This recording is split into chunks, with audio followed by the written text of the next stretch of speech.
পুৰা কাৰ্বি মানুহৰ এনে বাগান বনাইছে তামোল বাগান কিবা কিবি বাগান ইয়াতে মাহৰ system lo buang sini lima tha ni jung mata ge tak ini tu mai am nang pulo non tin dina pon bitha bu la mundir lo papon dam de ni na sal ini ko la pen ke isi history lo ya ni din klui pen ni sunda te ta ta la pen ala hai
আজিতো ফ'ৰ্চটো আহিছে vote এভেকশ্যনৰ কাৰণে, কিন্তু এই দুদিনৰ পিছত আৰু force আহিব জানো এভেকশ্যনৰ কাৰণে? নিউজত ফ'ৰ্চ আহিবনে আমি গম নাপাওঁ, কিন্তু আমাৰ যিটো নিয়ম আছে সেই নিয়মটো কৰাৰ পিছত আমি এটা লাগিলে নিজে ভাঙি দিম। অনলি এইটো এটাই ভাঙা নাই নে আৰু বেলেগ আছে নে ভাঙা? নহয় নহয়, কিছুমান আছে ৰাখিছে আৰু প্ৰায় ভাঙি দিছে। আমাৰ কিছুমান নিয়ম আছে, কিবা দুটা মন্দিৰ আছে আপোনাৰ, এটা শিৱ মন্দিৰ এটা হনুমান মন্দিৰ, যিটো আমি বহুত বুজাই কৰি পেলাই বহাইছিলোঁ। সেইটো পটককৈ ভাঙিম বুলি ক'লে ভাঙিব নোৱাৰে। এতিয়া আপোনালোকে ভাঙিম বুলি ক'লে আমি ৰখাব নোৱাৰোঁ। যেনে টাইম দিয়ে আপোনাক আমি ৰিকুৱেষ্ট কৰিছোঁ, আমাক দুদিন টাইম দিয়ক। টাইম দিলে আমি বস্তুটো আমি নিয়মত উঠাই পেলাই আমি এইটো ভাঙিম।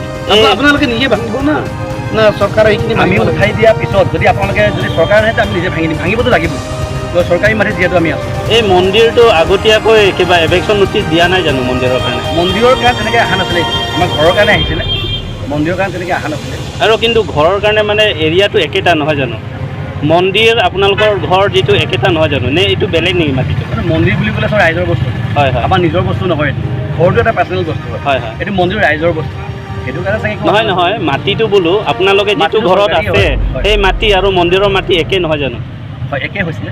আচ্ছা, যদিহে একে বুলি ক'লেতো এভেকশ্যনৰ নটিচ দিছে বুলি ক'লে চবৰ একেই নহ'ব জানো? তেনেকুৱাটো হয়, নোহোৱাটো নহয়। কিন্তু এতিয়া প্ৰথম যেতিয়া মন্দিৰটো ভাঙা নাই আমি ভাবিছোঁ নাভাঙিব, আৰু তেনেকৈ মন্দিৰৰ কাৰণে হয়। মন্দিৰটো ৰাইজৰ বস্তু, এতিয়াও মই কৈ আছোঁ, নিজৰ বস্তু নহয়, গোটেই ৰাইজৰ বস্তু। গতিকে ভাবিছোঁ এইটো ৰাইজৰ বস্তু হয়তো থাকিব, আমি সেইটো বুলি ভাবিছোঁ।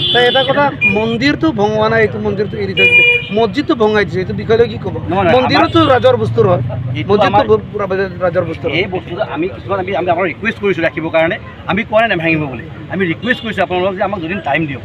কিছুমান আমাৰ নিয়ম আছে, নিয়মতে আমি ভাঙিব কাৰণে। আপোনালোকে ভাঙিম বুলি ক'লে আমি না কৰিব নোৱাৰোঁ, আৰু গম পাইছেনে? যদি আপোনালোকে টাইম নিদিয়ে নাই ভাঙি দিয়ক। আপোনালোকে যদি টাইম দিয়ে আপোনালোকৰ কথা এইটো। আমি সময়টো দিছিলে, একমাহৰ আগৰ পৰা সময় দিছিলে। সময় দিয়াটো আমি আপোনাক আগতে কৈছোঁ, ঘৰৰ কাৰণে টাইম দিছিলে, মন্দিৰৰ কাৰণে কোৱা নাছিলে। এৰিয়াটো একে।